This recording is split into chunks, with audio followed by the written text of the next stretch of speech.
Hello' everyone, কি খবৰ? সকলো ভালে আছেনে? মই ৰেখাই আপোনালোক সকলোকে মোৰ চেনেল অনুভূতি এণ্ড ৰেখাছ ব্লগলৈ স্বাগতম জনাইছোঁ। যিহেতু এতিয়া শেৱালি ফুলৰ বতৰ, সেয়ে ভাবিলোঁ আজি মই আপোনালোকৰ বাবে শেৱালি ফুলৰ এটা ৰেচিপি লৈ আহিম আৰু আপোনালোকে মোৰ ৰেচিপিটো চাই কেনেকুৱা পালে জনাবলৈ নাপাহৰিব। আমাৰ সকলোৱে প্ৰিয় নহয় জানো? এই শেৱালি ফুলজোপা চাওকচোন কিমান ধুনীয়াকৈ ফুলি আছে। অকল ফুলখিনি দেখিবলৈ ধুনীয়াই নহয়, ইয়াৰ সুগন্ধও ধুনীয়া। এই ফুলৰ ৰং আৰু সুগন্ধই সকলোকে সহজে আকৰ্ষণ কৰে। এই শেৱালি ফুল আৰু পাতৰ আছে নানা ঔষধি গুণ।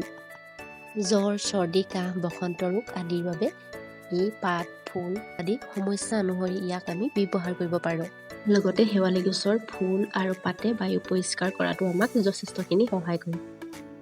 এতিয়া মই শেৱালি ফুলৰ বৰ বনাবৰ বাবে প্ৰথমতে শেৱালি ফুলৰ হালধীয়া ঠাৰিবিলাক এৰুৱাই ল'লোঁ আৰু লগত মিডিয়াম চাইজৰ পিঁয়াজ এটা সৰু সৰুকৈ কাটি মিক্স কৰি দিছোঁ। ইয়াত এতিয়া মই 3 চামুচ বেচন আৰু 1 চামুচ কৰ্ণফ্ল'ৰ মিক্স কৰি ল'লোঁ। লগতে পকা জলকীয়া এটা সৰু সৰুকৈ কাটি দিছোঁ।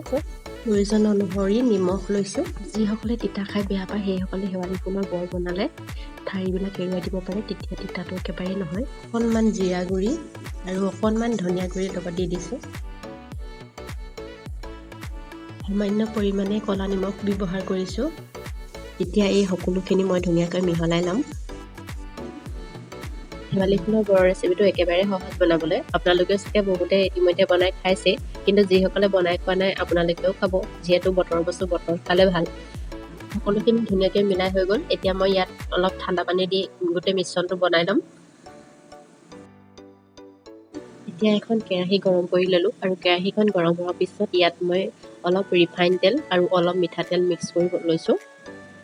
তেলখিনি সম্পূৰ্ণকৈ পকি গৈছে। এতিয়া মই ইয়াতে এটা এটাকৈ বৰকেইটা দি যাম। আৰু যিসকলে শেৱালি ফুলৰ বৰ খাই বেয়া পায় তেওঁলোকে শেৱালি ফুলৰ খাৰ বনাইও খাব পাৰে। আপোনালোকে বাৰু শেৱালি ফুল শুকুৱাই ৰাখেনে? এই শেৱালি ফুলবিলাক যিহেতু আমি বছৰৰ সকলো সময়তে নাপাওঁ, কেৱল মাত্ৰ শৰৎ ঋতুতহে পোৱা যায় এই শেৱালি ফুল, গতিকে আমি এই ফুলবিলাক বছৰৰ যিকোনো সময়তে খাবৰ বাবে আমি ধুনীয়াকৈ শুকুৱাই এটা চিচাৰ বৈয়ামত ৰাখিব পাৰোঁ আৰু প্ৰয়োজন অনুসৰি আমি মাজে সময়ে এই শেৱালি ফুল খাই থাকিব পাৰোঁ, যিহেতু শেৱালি ফুল আমাৰ স্বাস্থ্যৰ বাবে বহুতেই উপকাৰী। আৰু চাওকচোন, আপোনালোকক কিবা কিবি কওঁতে মোৰ এয়া বৰকেইটা প্ৰায় প্ৰস্তুত হৈয়ে গৈছে।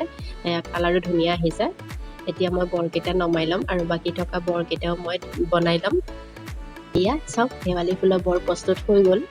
এতিয়া আমি পৰিৱেশন কৰিব পাৰিম আৰু আপোনালোকেও মোৰ ভিডিঅ'টো চাই কেনেকুৱা পালে জনাবলৈ নাপাহৰিব। যদি আপোনালোকে মোৰ এই ভিডিঅ'টি চাই ভাল পালে বা আহি থকা মোৰ পৰৱৰ্তী ভিডিঅ'সমূহ চাব বিচাৰে, তেনেহ'লে মোৰ এই চেনেলটো ছাবস্ক্ৰাইব কৰি দিবলৈ নাপাহৰিব। লগতে কাষতে থকা বেল আইকনটো দবাই দিব, তেতিয়া আহি থকা ভিডিঅ'সমূহৰ ন'টিফিকেশ্যন আপোনালোকে পাই থাকিব। আজিলৈ আহিছোঁ, বাই বাই।